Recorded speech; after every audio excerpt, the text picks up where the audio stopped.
Good morning students. Physics के अगले lecture में आपका स्वागत है। हमने पिछले लेक्चर में ओम्स लॉ और रेजिस्टेंस इनके बारे में कुछ चीज़ें स्टडी की थी। हमारा नेक्स्ट टॉपिक है factors on which resistance depend. यानी अब हमने कुछ वो फैक्टर बताने हैं जिसके ऊपर हमारे रेजिस्टेंस डिपेंड करता है। डिपेंड करने का मतलब क्या हुआ कि जिसके हिसाब से रेजिस्टेंस आपकी बदल सकती है। एक तो आपको पता लग गया टेम्परेचर, ठीक है, जो हमने पिछले लेक्चर में देखा था कि जैसे जैसे आप टेम्परेचर को बढ़ाओगे वैसे वैसे रेजिस्टेंस के अंदर फर्क पड़ना शुरू हो जाएगा।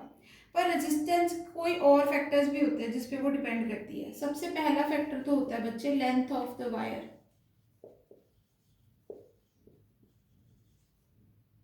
ठीक है। और अगला फैक्टर होता है area of cross section of wire.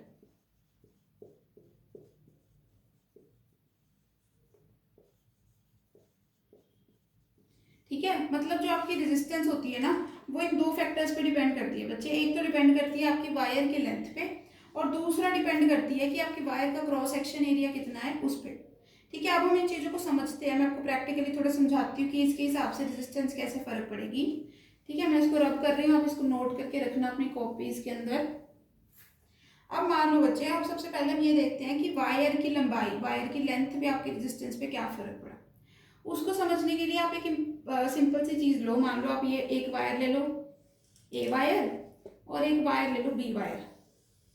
अब ये दोनों ना बच्चे सेम मटेरियल की है, ठीक है। सेम मटेरियल मतलब ये भी कॉपर की है, ये भी कॉपर की है, बस फर्क किस में बन रहा है, इसकी लेंथ में। ठीक है, कॉपर की है तो एटम्स भी सेम ही पड़े होंगे। जैसे मान लो इसमें भी एटम्स यूं ही पड़े हैं और इसमें भी वैसे ही एटम पड़े होंगे।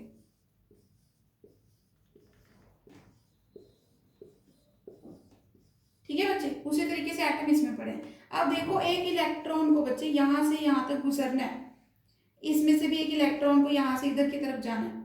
अब ये देखो जितनी ज्यादा वायर लंबी होगी उतनी ज्यादा एटम होंगे ना इसके रास्ते में, उतनी ज्यादा रुकावटें होंगी। अब देखो एक तो इस इलेक्ट्रॉन को पार करना है और यहां तक पहुंचना है, एक इस इलेक्ट्रॉन को ये लंबाई पार करके यहां तक पहुंचना है। बताओ टाइम किसको ज्यादा लगेगा, इसी को ज्यादा लगेगा ना। देखो एक तो सबसे पहली बात ये देखो कि इसको रास्ता ज्यादा जाना है, और दूसरा जितना लंबा रास्ता उतनी ज्यादा रुकावटें। ठीक है, मान लो आप एक बाजार से आप क्रॉस कर रहे हो और वो बाजार बहुत लंबा है, तो जितना लंबा बाजार होगा, ठीक है, रुकावटें तो है ही है, पर जितना लंबा बाजार होगा उतना ही ज्यादा आपको टाइम लगेगा ना बच्चे। उसी तरीके का काम इसमें रेजिस्टेंस में भी हो जाता है। जितना लंबा बाजार, जितनी लंबी वायर, उतना ज्यादा टाइम। तो जैसे जैसे वायर की लेंथ को आप क्या करते रहो, बड़ी करते रहो, उतनी ज्यादा रेजिस्टेंस उसके अंदर क्या होती जाएगी, बढ़ती चली जाएगी। ठीक है, तो और या फिर समझ में आ गया आपको कि लेंथ ऑफ द वायर पे रेजिस्टेंस कैसे डिपेंड करती है। अब दूसरी बात होगी एरिया ऑफ क्रॉस सेक्शन की। एरिया ऑफ क्रॉस सेक्शन तो आप समझते हैं ना, ये जो गोल गोल एरिया होता है इसको ही हम क्या बोलते हैं, एरिया ऑफ क्रॉस सेक्शन बोलते हैं वायर का। अब हम समझते हैं कि एरिया ऑफ क्रॉस सेक्शन पे रेजिस्टेंस का क्या फर्क पड़ता है। एरिया ऑफ क्रॉस सेक्शन समझने के लिए हम क्या लेते हैं, मान लो आप दो वायर्स लो, एक तो आपके पास ये वायर है, एक आपके पास ये वायर है। अब बच्चे मैंने इसकी लेंथ सेम रखी है, पर मैंने क्या फर्क किया है, एरिया ऑफ क्रॉस सेक्शन में फर्क कर दिया। ये भी कॉपर की है, ए वायर भी कॉपर की है, बी वायर भी कॉपर की है, बस फर्क कहाँ आ रहा है, फर्क आ रहा है इनके क्रॉस सेक्शन एरिया में। इसका क्रॉस सेक्शन एरिया बच्चे क्या है, ज्यादा, इसका क्रॉस सेक्शन एरिया क्या है, कम। यहाँ से भी एक इलेक्ट्रॉन को क्रॉस करना है और यहाँ से भी एक इलेक्ट्रॉन को क्रॉस करना है। रुकावटें वैसी की वैसी पड़ी हुई हैं। अब एटम का साइज तो सेम ही रहेगा ना, इसमें भी यही रुकावटें हैं और इसमें भी यही रुकावटें हैं। अब आप खुद ही समझो कौन सा इलेक्ट्रॉन जल्दी क्रॉस कर पाएगा। बच्चे देखो जितनी चौड़ी उसको जगह मिलेगी, जितना एरिया ऑफ क्रॉस सेक्शन ज्यादा होगा, उतना इलेक्ट्रॉन को वायर को क्रॉस करना इजी है ना। अब मान लो आप बाजार से जा रहे हो, बाजार का एग्जांपल हम फिर ले लेते हैं। मान लो आपने बाजार क्रॉस करना है, जितना चौड़ा आपका बाजार होगा उतना आप आराम से निकल जाओगे। ठीक है, आप मान लो अपनी बाइक पे भी हो आप तो भी निकल जाओगे, आप अपनी स्कूटी पे हो तो भी आराम से निकल जाओगे। तो क्या चीज है कि जितना चौड़ा आपका वायर होगी, ठीक है, जितना उस वायर का क्रॉस सेक्शन एरिया ज्यादा होगा उतनी उसको रुकावटों का सामना क्या करना पड़ेगा बच्चे, कम रुकावटों का सामना करना पड़ेगा, उतनी रेजिस्टेंस कम हो जाएगी। ठीक है, अब मुझे लगता है आपको समझ में होगा अब इसमें रेजिस्टेंस किसकी कम होगी, ए वायर की कम हो जाएगी ना, बी वायर की क्या हो जाएगी रेजिस्टेंस ज्यादा। देखो है दोनों कॉपर की, पर रेजिस्टेंस किस पे फर्क पड़ गया कि कितनी मोटी तार ली है आपने। अगर ज्यादा मोटी तार लोगे तो ज्यादा करंट निकल जाएगा, रेजिस्टेंस कम हो जाएगी। अगर पतली तार लोगे तो कम करंट पास करेगा और रेजिस्टेंस भी कम होगी, ज्यादा होगी। अब इसका मतलब क्या हुआ बच्चे कि आपके पास रेजिस्टेंस की आपको सारी चीजें पता लग गई। अब रेजिस्टेंस कैसे कैसे डिपेंड कर रहा है लेंथ ऑफ द वायर पे और cross section of the wire पे। अब उसी चीज को मैथ की फॉर्म में भी लिखते हैं। रेजिस्टेंस का सिंबल क्या होता है बच्चे, आर। उसको वो किसके हिसाब से, अगर length of the wire increase करिए तो रेजिस्टेंस भी क्या हो रही है, इंक्रीज। तो इसको हम क्या बोलते हैं, डायरेक्टली प्रोपोर्शनल। ठीक है, यानी जितनी ज्यादा लेंथ होगी उतना ही ज्यादा रेजिस्टेंस भी होगा। और एरिया ऑफ क्रॉस सेक्शन पे हमने क्या देखा, जितना एरिया ऑफ क्रॉस सेक्शन ज्यादा रेजिस्टेंस उतनी ही कम। तो ये इसके किसके प्रोपोर्शनल, कैसे प्रोपोर्शनल होगा, इनवर्सली, यानी 1 के। ठीक है, इसको क्या बोलते हैं, इनवर्सली प्रोपोर्शनल। इनवर्सली की स्पेलिंग में दिख दे रही हूँ। ठीक है, ये क्या है, डायरेक्टली प्रोपोर्शनल, यानी जैसे लेंथ बढ़ेगी वैसे रेजिस्टेंस भी बढ़ेगी। अगला क्या है, इनवर्सली प्रोपोर्शनल, जैसे एरिया ऑफ क्रॉस सेक्शन ज्यादा होगा रेजिस्टेंस कम होती चली जाएगी।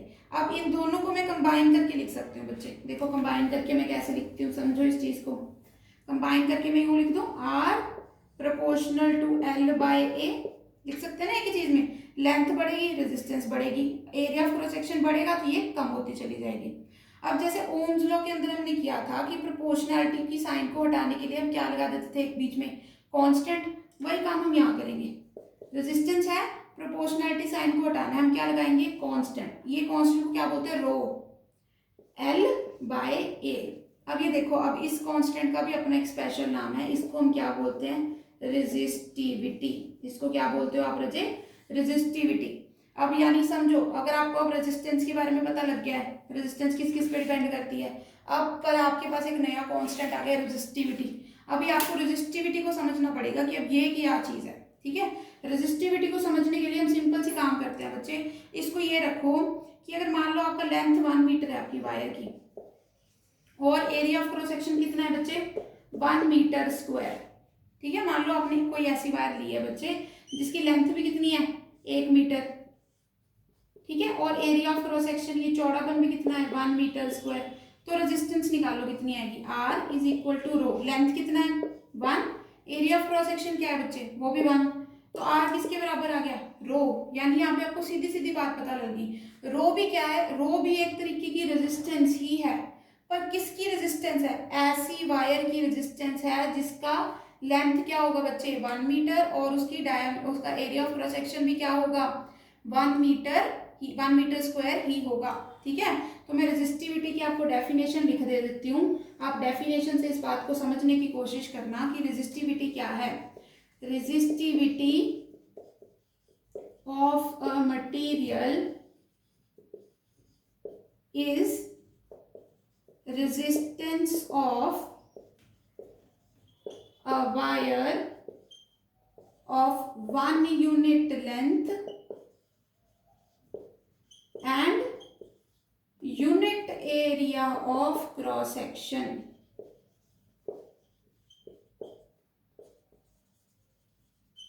समझ में आ गया आपको रेजिस्टिविटी क्या है। रेजिस्टिविटी किसी भी मटेरियल की क्या है, एक तरीके की रेजिस्टेंस ही है।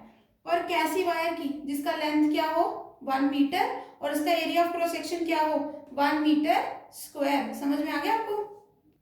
अब आपको पेपर में रेजिस्टिविटी की डेफिनेशन लिखनी भी आ सकती है, तो आपको ये डेफिनेशन याद रखनी है कि resistivity of a material is resistance of a wire of unit length, 1 unit length भी लिख सकते हो, यूनिट लेंथ भी लिख सकते हो, and unit area of cross section. और दूसरी बात आपको क्या पता है, इसकी सिंबल पता है, इसका सिंबल क्या होता है, रो।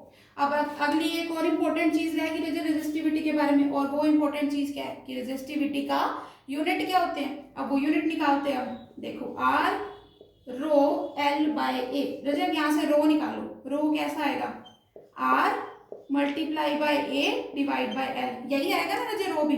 अब इसकी यूनिट्स पुट करो। रेजिस्टेंस की यूनिट क्या होती है बच्चे, ओहम। ओहम का सिंबल मैंने कैसे बताया था, ऐसे। Area of cross section, area को तुम कैसे मापते हो, मीटर स्क्वायर में। एरिया का ऐसा यूनिट क्या होता है बच्चे, मीटर स्क्वायर। ठीक है, यहाँ की लिखिएगा एम का स्क्वायर, मीटर का स्क्वायर। और लेंथ को हम किस में मापते हैं, मीटर के अंदर, तो लेंथ की जगह पे क्या लिखोगे, मीटर। अब ऊपर मीटर स्क्वायर, नीचे मीटर है, एक मीटर से मीटर कैंसिल। ठीक है, तो रो के यूनिट्स बच्चे आपके पास क्या आ गए, ओहम मीटर। ये इसकी एसआई यूनिट ही है। अब एक खुशखबरी है आपके लिए कि इसका कोई अलग से कोई नाम नहीं है, इसके यूनिट्स ओहम मीटर ही होते हैं। ये इसके क्या है बच्चे, इसके एसआई यूनिट है ओहम मीटर। ठीक है, आई होप आपको समझ में आ गया कि रेजिस्टेंस क्या होती है। रेजिस्टेंस किन किन चीज़ों पे डिपेंड करती है, लेंथ ऑफ द वायर पे और area of cross section of the wire पे। जब हम इसको सॉल्व करते हैं तो हमारे पास क्या आ जाता है, एक अलग से कांस्टेंट आ जाता है जिसको हम क्या बोलते हैं, रेजिस्टिविटी। और रेजिस्टिविटी किस पे डिपेंड करती है, रेजिस्टिविटी भी क्या है, रेजिस्टेंस ही है एक तरीके की, पर यूनिट वायर की, वायर ऑफ यूनिट लेंथ और unit area of cross section.